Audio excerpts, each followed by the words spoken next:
Hello class 12 वालों। सो आप लोग कैसे हो? राइट, आशा करते हैं कि आप लोग बहुत अच्छे होंगे और अपने एग्जाम का बहुत अच्छे तरीके से तैयारी कर रहे होंगे। राइट, क्योंकि अब आप लोग का एग्जाम का कुछ ही दिन बच गया है। राइट, और हम लोग पॉलिटिकल साइंस में आधे से ज्यादा टॉपिक को जो है हम लोग क्लियर कर चुके हैं। पॉलिटिकल साइंस का एक चैप्टर है 5, जहां पे हम लोग राइट टू इंफॉर्मेशन एक्ट के बारे में यानी आरटीआई के बारे में जो है आज की वीडियो में जो है हम लोग आरटीआई के बारे में समझेंगे और बड़ा ही आसान शब्दों में समझेंगे, जिससे कि आपको यहाँ पे ही याद हो जाए। क्योंकि आप लोगों को पता है आप लोग का एग्जाम 12 तारीख से स्टार्ट है। सो आप लोग के पास टाइम एकदम कम है और सिलेबस बहुत ज्यादा है, राइट, कंप्लीट करने का। सो आप लोग जो कुछ भी पढ़ो उसको एक टाइम पे क्या करो, अच्छे से समझ के अच्छे से कर लो, क्योंकि रिवीजन का टाइमिंग जो है काफी कम मिलने वाला है। सो ज्यादा बात नहीं करते हैं, हम लोग डायरेक्ट स्टार्ट करते हैं आज का टॉपिक आरटीआई। अब ये बात रहता है कि आरटीआई क्या है, इसके बारे में आज हम लोग जो है पूरा समझेंगे। आरटीआई का मतलब होता है दोस्त, आरटीआई का मतलब होता है राइट टू इंफॉर्मेशन। आरटीआई का मतलब होता है राइट टू इंफॉर्मेशन। ये जो आरटीआई एक्ट भारत सरकार के द्वारा 2005 में क्या होता है कि भारत सरकार एक कानून लाता है, जिस कानून के माध्यम से नागरिक जो है अब सरकार से प्रश्न पूछ सकते हैं और सरकार से इंफॉर्मेशन मांग सकते हैं। किसी भी तरीके का सरकारी इंफॉर्मेशन, राइट, भारत के नागरिक जो है सरकार से क्या कर सकते हैं, मांगने का अधिकार जो है ये अधिनियम उनको देता है। ये अधिनियम जो है आरटीआई एक्ट जो है ये बेसिकली 2005 में क्या होता है, आरटीआई एक्ट पार्लियामेंट के द्वारा क्या होता है, पास करवाया जाता है। हालांकि अक्टूबर से क्या होता है कि राइट टू इंफॉर्मेशन एक्ट पूरे देश में क्या होता है, लागू कर दिया जाता है। अब तो आप लोग को समझ में आ गया कि आरटीआई क्या है। आरटीआई बेसिकली क्या है, सूचना मांगने का अधिकार नागरिकों को इस अधिनियम के द्वारा दिया गया। एक बहुत इंपॉर्टेंट एक्ट लाया गया, जिस एक्ट के द्वारा जो है डेमोक्रेसी को और मजबूत किया जाए और सचमुच एक रियलाइजेशन हो सके कि जो डेमोक्रेसी में सबसे ज्यादा पावर जनता जनार्दन के पास होता है, वो जनता जनार्दन सरकार से जो है और सरकार में बैठे हुए जो लोग हैं उनसे सवाल पूछ सके और उनसे जवाब मांग सके। क्योंकि हम लोग टैक्स पेयर हैं और हम लोग सिटीजन्स हैं, राइट। एक सिटीजन्स और टैक्स पेयर से ही क्या होता है, सरकार बनता है और वो सरकार जो है टैक्स पेयर के पैसे से ही काम करता है। तो उस पैसे और जितना भी सरकार जो कामकाज कर रहा है वो एक जवाबदेही तय होना चाहिए। और आरटीआई एक्ट लाकर क्या किया, पूरा सरकार को जो है नागरिकों के प्रति जवाबदेही सुनिश्चित किया। जहां पे कोई भी नागरिक, भारत का नागरिक जो है भारत सरकार की किसी भी विषय पे कोई भी इंफॉर्मेशन लेने का जो है अधिकार दिया गया और वो अधिकार ले सकता है आरटीआई फाइल करके। अब बात किया जाता है कि जो आरटीआई जो एक्ट लाया गया, जहां पे राइट टू इंफॉर्मेशन यानी जानकारी पाने का अधिकार आम नागरिकों को प्राप्त हुआ, ये आरटीआई एक्ट लाने के पीछे का मूल वजह क्या था, यानी what were the main perspective behind the right to information act. ये जो इंफॉर्मेशन देने का जो कानून लाया गया और इंफॉर्मेशन नागरिकों को दिया गया, इसका मूल उद्देश्य क्या था। तो देखो, मूल उद्देश्य यानी कि मेन ऑब्जेक्टिव्स क्या था। तो क्या होगा ऑब्जेक्टिव्स, आरटीआई लाने का मेन ऑब्जेक्टिव्स क्या है। सबसे प्राइमरी ऑब्जेक्टिव्स है आरटीआई लाने का ताकि डेमोक्रेसी में जनता जो बेसिकली क्या करते हैं, सरकार बनाते हैं और जिसके लिए सरकार कामकाज करता है, तो सरकार जो कुछ भी कामकाज कर रहा है जनता को क्या होना चाहिए, उस कामकाज के बारे में पता होना चाहिए कि हमारा सरकार जो है क्या कर रहा है, क्या क्या कर रहा है। यानी कि कुल मिलाकर to empower the citizen about the working of government, सरकार के कामकाज में जनता का भागीदारी सुनिश्चित करने के लिए आरटीआई जो है लाया गया और आरटीआई जो है लोगों को दिया गया। यानी सूचना मांगने का अधिकार इसलिए भी जरूरी है ताकि सरकार के कामकाजों पे जो है जनता को पता हो कि हमारा सरकार क्या क्या कर रहा है, हमारे लिए क्या क्या पॉलिसी ला रहा है। ये पता होना चाहिए एक डेमोक्रेटिक देश में जनता को, जनता जनार्दन को सरकार के पॉलिसी के बारे में और सरकार के कार्यों के बारे में सब कुछ पता होना चाहिए, राइट। जिससे जो है और अच्छे तरीके से, सुटेबल तरीके से डेमोक्रेसी को चलाया जा सके, विकास हो पाए। दूसरा मूल उद्देश्य क्या होता है? एक तो होता है टू इम्पावर द सिटीजन, यानी सिटीजन्स को जो है इम्पावर करने के लिए जो है ये एक्ट बहुत जरूरी था, ताकि नागरिकों का भागीदारी तय किया जाए प्रजातंत्र में। केवल वोट दे देने से ही आपकी भागीदारी खत्म नहीं हो जाती, बल्कि सरकार को चलाने में और सरकार के कामकाज में जो है आपका सहयोग, और साथ ही साथ सरकार से क्रॉस क्वेश्चन पूछने का भी आपको अधिकार होनी चाहिए, जिससे देश का डेवलपमेंट हो सके। दूसरा, आरटीआई एक्ट का दूसरा सबसे इंपॉर्टेंट उद्देश्य क्या था? इसका दूसरा सबसे इंपॉर्टेंट उद्देश्य था कि सूचना मांगने का अधिकार देकर हम क्या कर सकते हैं? To prevent and to reduce corruption, यानी देश में जो भ्रष्टाचारी, यानी सरकार में जो मंत्री बैठे हुए हैं, जो भ्रष्टाचारी एक के बाद एक कर रहे हैं। आज हम लोग जानते हैं कि स्टेट गवर्नमेंट हो चाहे सेंट्रल गवर्नमेंट हो, हर सरकार में जो है भ्रष्टाचारी होता है। तो ये जो भ्रष्टाचारी होता है वो इसलिए होता है क्योंकि कैबिनेट और मंत्री से जो है कोई भी प्रश्न और कोई भी चीज मांगने का अधिकार नागरिकों को नहीं दिया गया है। यानी वे लोग अपने आप को मालिक समझ लेते हैं और उनको लगता है कि मेरे ऊपर तो कोई है ही नहीं, मेरे से कौन क्या मांग सकता है, यानी अपन ही भगवान है। तो डेमोक्रेसी में कोई भगवान नहीं है। डेमोक्रेसी में सबसे ज्यादा शक्ति, सबसे ज्यादा जो पावर है वो जनता के हाथों में होता है। तो जनता के हाथों में होता है, इसलिए जनता को राइट टू इंफॉर्मेशन का भी अधिकार दिया गया है कि वो किसी भी मंत्री और मंत्रालय से उसके विषय पे जवाब मांग सकता है कि आप क्या क्या कामकाज कर रहे हैं, इतना पैसा का क्या हुआ, क्या नहीं हुआ, सारा इंफॉर्मेशन ले सकता है, जिससे कि करप्शन में क्या हो, कमी आए। यानी कि जो लोग करप्शन करना चाहते हैं वो ये लोग जाने कि अगर नागरिक हमसे सवाल मांग दिया तो हम बुरा तरीके से फंस जाएंगे। तो करप्शन को जो है रिड्यूस करने के लिए, टू प्रिवेंट करप्शन, यानी जो करप्शन डेमोक्रेटिक देश का एक सबसे बड़ा डिमेरिट्स है, यानी सबसे बड़ा एक मतलब क्या बोलेंगे मतलब फॉल अगर देखा जाए, लूपहोल देखा जाए, तो एक सबसे बड़ा लूपहोल है करप्शन। भ्रष्टाचारी बहुत बड़े पैमाने पे होता है। इसको रोकने के लिए जो है राइट टू इंफॉर्मेशन, यानी सूचना मांगने का अधिकार और सूचना देने का अधिकार ठीक किया गया। साथ ही साथ जो है राइट टू इंफॉर्मेशन का एक और भी उद्देश्य था कि करप्शन को कम करना तो था ही, साथ ही साथ जो है सर्विलेंस ओवर पीपल के पास जो है सरकार के ऊपर मतलब निगरानी होना चाहिए। जनता जो है सरकार के कामकाजों पे जो है निगरानी करे, इसके लिए जनता को क्या मिलना चाहिए? कुछ अधिकार होना चाहिए, कुछ इंफॉर्मेशन, कुछ डेटा मांगने का सरकार से, जिससे कि जनता ये समझ पाए और सरकार को भी ये लगे कि जनता जो है हमारी सर्विलेंस कर रही है, तो हमें ठीक ठाक तरीके से जो है काम करना पड़ेगा, वरना जो है बुरा तरीके से फंस जाएंगे। तो एक ये ऑब्जेक्टिव्स है। चौथा ऑब्जेक्टिव्स ये है कि अगर राइट टू इंफॉर्मेशन अगर आम लोगों को दे दिया जाए तो इससे क्या होगा कि ये जो मनमानी तरीके से और आलसीपन तरीके से जो कामकाज होता है, इस कामकाज में जो है थोड़ा तीव्रता आ जाएगा, थोड़ा फास्ट काम होना स्टार्ट होगा। क्योंकि अगर लोग पूछ दिए कि क्या काम कर रहे हो, राइट, कहाँ तक डेवलपमेंट हुआ है, और सूचना का अधिकार हो जाने के बाद जो है आपको सूचना देना ही पड़ेगा, और जिसमें जो है आप फंस जाओगे कि आप तो काम किए ही नहीं हो पूरा 5 साल, है ना। सो कुल मिलाकर जो है गवर्नेंस व्यवस्था को स्मूथ, फास्टर और इफेक्टिव बनाने के लिए भी राइट टू इंफॉर्मेशन का होना बहुत बहुत जरूरी है। हालांकि राइट टू इंफॉर्मेशन जो एक्ट 2005 में आया, ये आर्टिकल 19A से क्या है संबंधित है, जहां पे ये एक फ्रीडम है, जहां पे प्रजातांत्रिक देश में जनता सरकार से सवाल और सरकार से जो है सरकारी डेटा मांगने का हक रखता है, और हक मिलना भी चाहिए, जिसको कभी हमारे देश में प्रिवाइल नहीं किया गया था।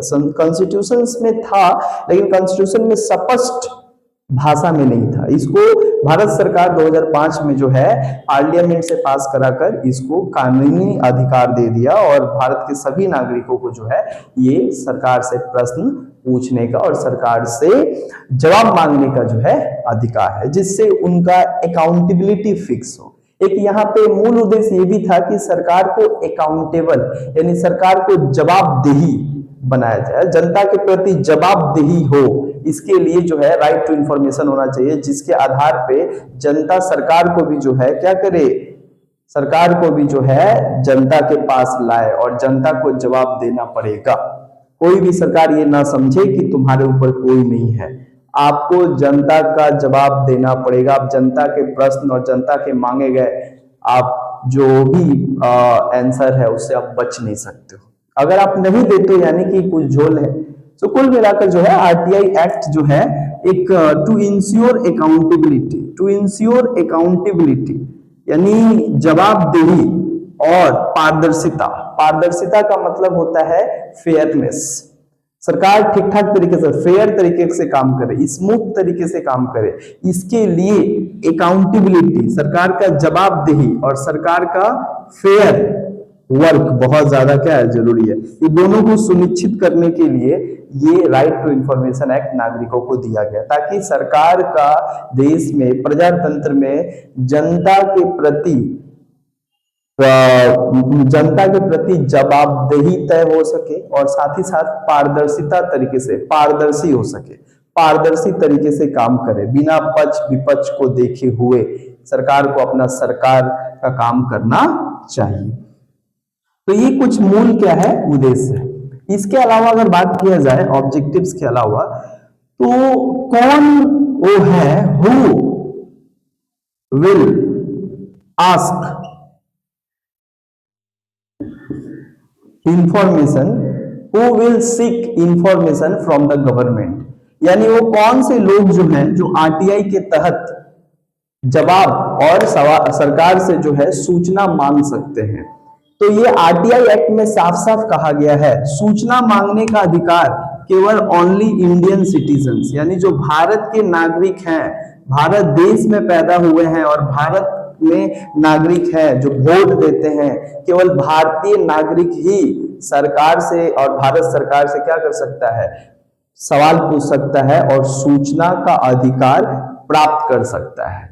फॉरेनर्स को अलाउ नहीं किया जाएगा, क्योंकि वो टैक्स पेयर नहीं हुए, हमारे नागरिक नहीं है, तो हमारा सरकार उनको अपना दस्तावेज और अपना डेटा क्यों देगा, उनके प्रति तो जवाबदेही नहीं है। सरकार का जवाबदेही अपने नागरिकों के प्रति होता है, तो नागरिक ही सरकार से क्या कर सकते हैं, सवाल पूछ सकते हैं और इस आरटीआई एक्ट के तहत सूचना का अधिकार और सूचना क्या कर सकते हैं, मांग सकते हैं। तो आपको ये भी क्लियर हो गया कि आरटीआई इनके तहत जो है सूचना मांगने का अधिकार किसको है, तो भारतीय नागरिकों को सूचना मांगने का अधिकार दिया गया है। फॉरेनर्स जो है सूचना नहीं मांग सकते हैं और नहीं कोई कंपनी सूचना मांग सकता है, केवल भारतीय नागरिक ओनली सिटीजन और tax payer can ask, right, can ask government right for information मांग सकते हैं, डिमांड कर सकते हैं।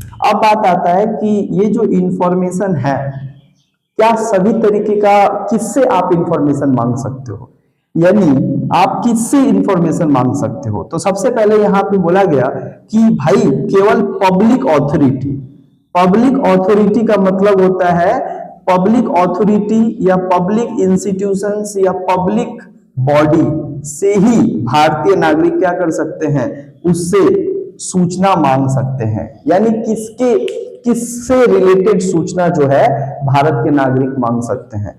तो भारत सरकार यानी गवर्नमेंट जो टैक्स पेयर के पैसे से जो भी इंस्टीट्यूशन इस मुल्क में चल रहा है, जहां पे पब्लिक प्रॉपर्टी है, पब्लिक बॉडी है, पब्लिक इंस्टीट्यूशंस है।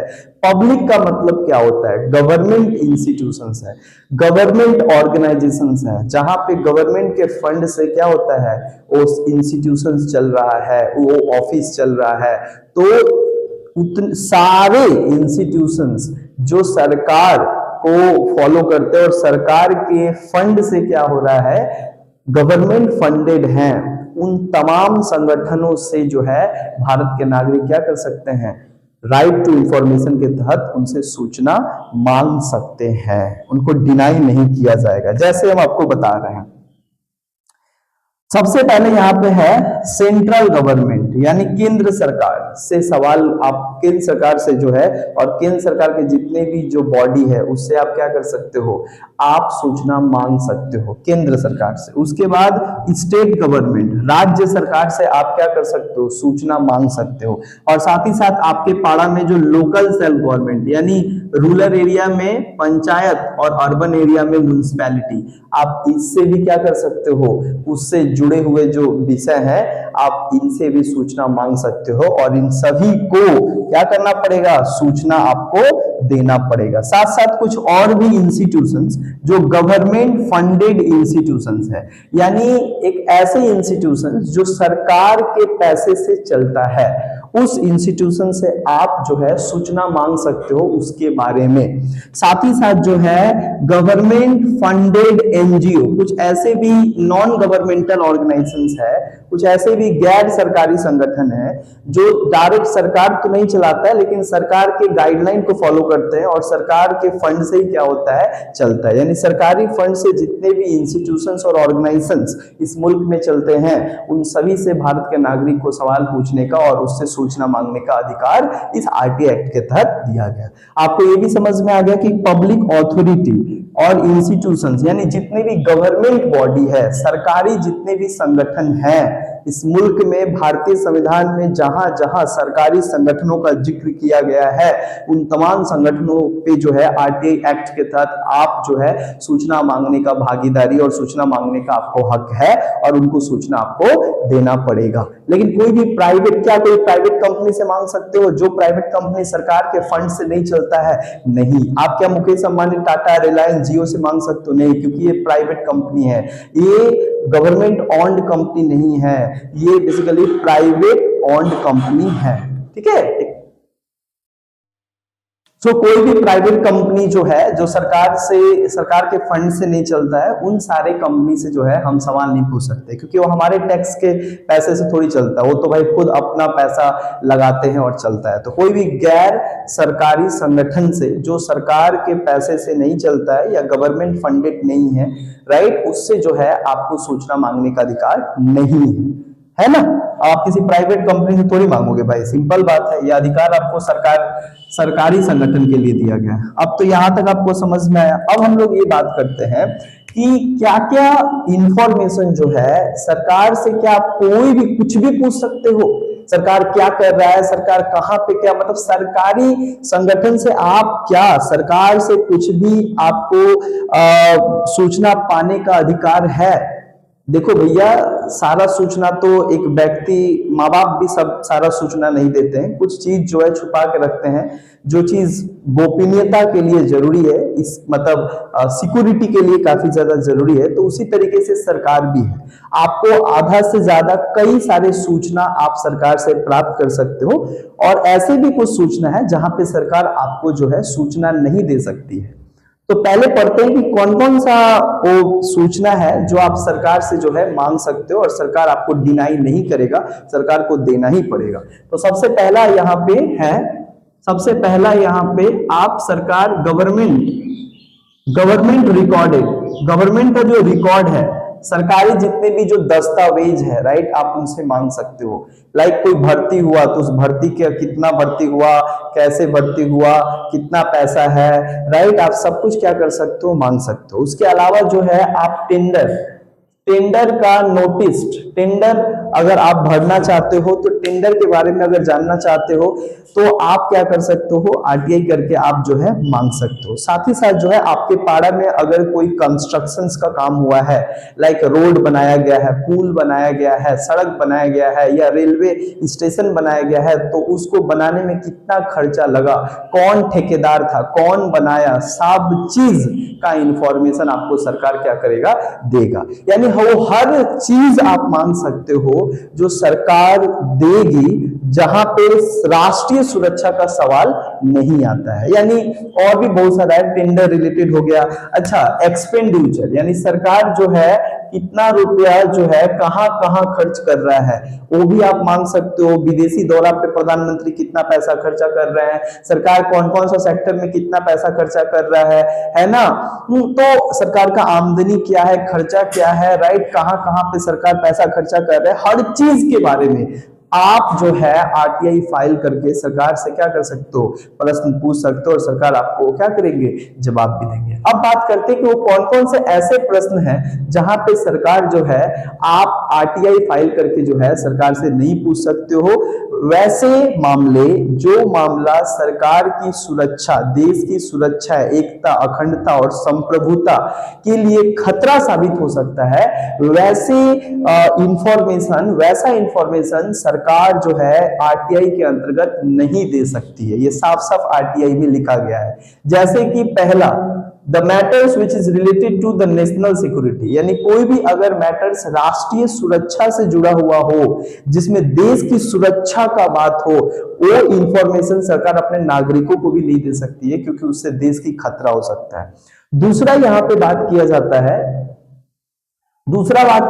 है कि अगर कोई ऐसा नेशनल सिक्योरिटी हो गया या कोई अगर बहुत ज्यादा खुफिया जानकारी हो गया, लाइक रॉ, सीबीआई, ईडी, इनसे जो है आप सवाल पूछोगे, इनसे आप प्रश्न पूछोगे, इनसे आप कोई भी चीज मांगना चाहते हो, ये नहीं दे सकते, क्योंकि ये गोपनीयता, यानी अगर कोई सीक्रेट बैठक हुआ है देश की रक्षा के लिए, वॉर के लिए, तो आपको जो है उसकी इंफॉर्मेशन नहीं दी जाती है, नहीं तो उसमें देश के सिक्योरिटी लैप्सेस होने की चांस ज्यादा रहते हैं। हो सकता है कि वो लीक हो गया, दुश्मन तक पहुंच गया, वो प्रिपेयर हो गया और हमारा जो प्लान है वो फेल हो गया। तो कुछ प्लान जो है हम लोग नहीं बताते हैं अपने दोस्तों को, सारा एग्जाम का जितना भी चीज है, राइट, हम लोग सब कुछ शेयर कर देते हैं, लेकिन कुछ ऐसे बात होता है अंदरूनी जो नहीं बताने लायक होता है, उसको हम लोग नहीं बताते। ठीक उसी तरीके से सरकार के पास भी कुछ ऐसे मैटर्स होते हैं जो बहुत ही सेंसिटिव होते हैं, जो बहुत ही नेशनल सिक्योरिटी उसके ऊपर डिपेंड करता है, साथ ही साथ देश की सुरक्षा, देश की इज्जत, सब कुछ गरिमा उसके ऊपर निहित होती है। तो वैसे मामला को जो है सरकार डिस्क्लोज किसी के सामने नहीं करती है। जैसे कि हो गया, एक और कह सकते हैं नेशनल सिक्योरिटी, डिफेंस इंटेलिजेंसी, है ना। देखो इंटेलिजेंसी में हमारा क्या आ गया, रॉ आ गया, आईबी आ गया, है ना, ईडी आ गया। इन तमाम संगठनों से आप जो है सूचना नहीं मांग सकते हो, क्योंकि इससे सुरक्षा का खतरा है।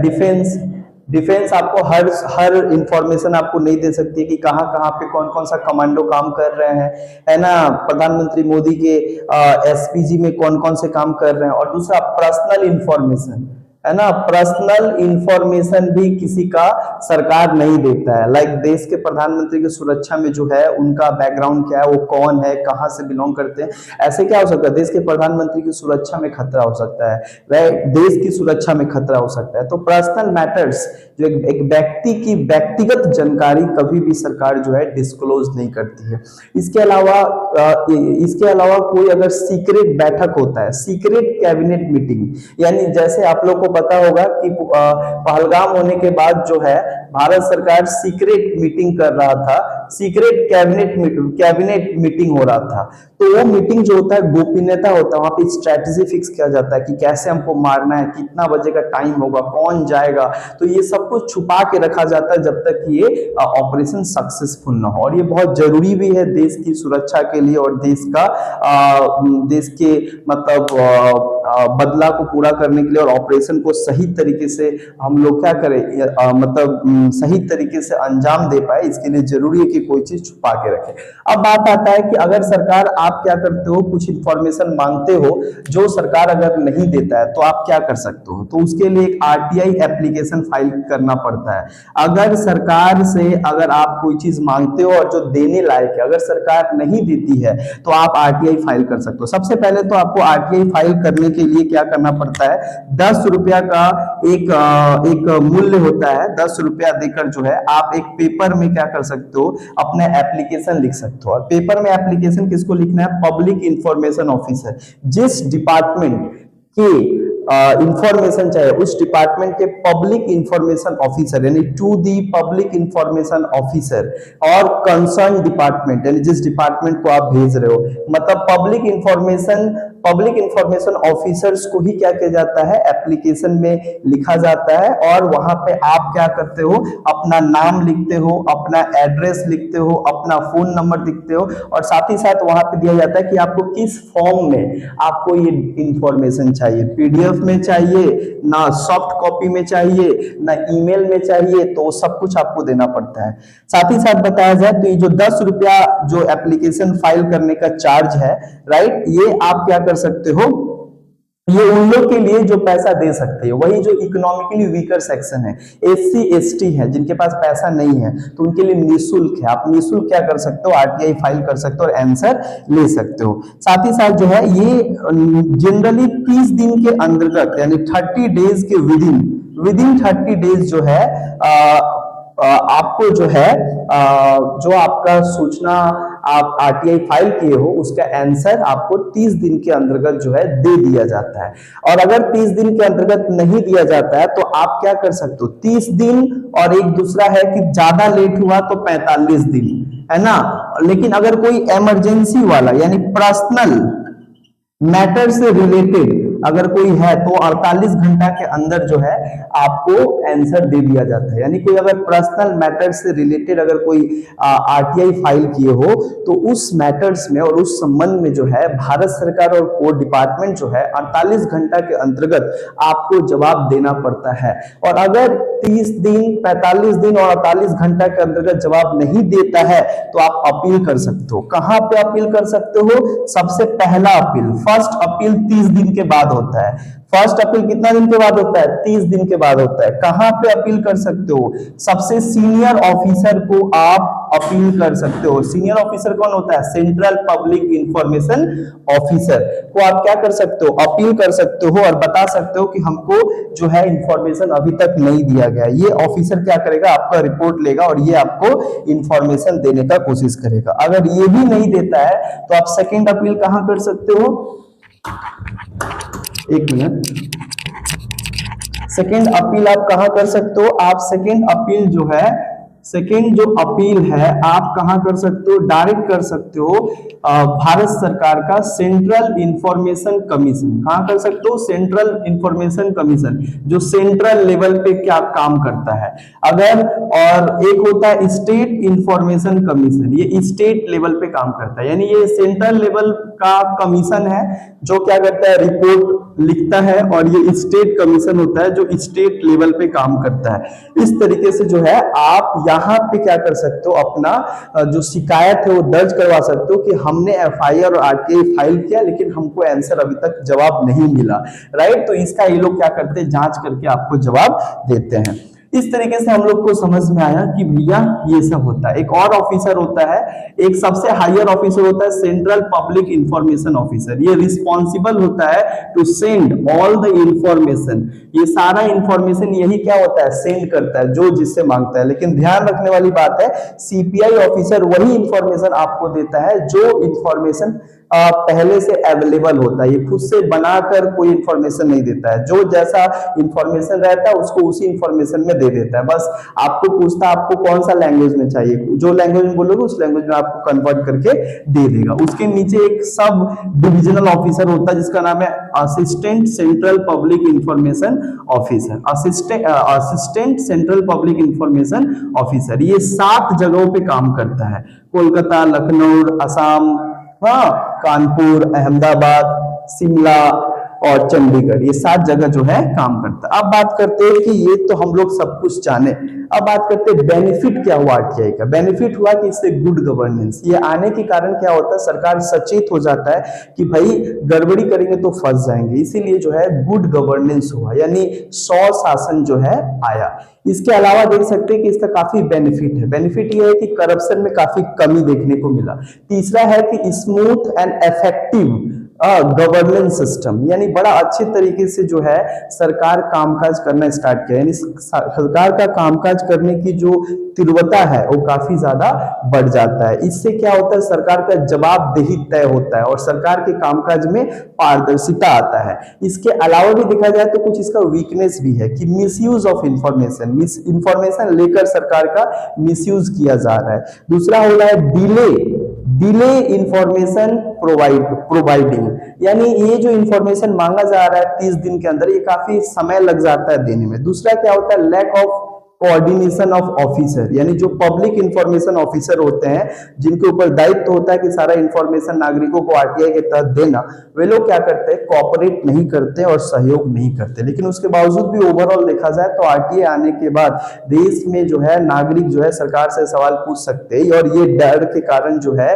भारत सरकार के सारे मंत्री और सारे नेताओं को जो है अपने दायित्वों का पालन करना पड़ता है, वरना जनता के पास अगर वो आरटीआई कर दिए तो आप फंस जाओगे। सो आपका विचार कैसा है, आप जरूर मेरे को कमेंट में करके बताना आरटीआई पे। धन्यवाद।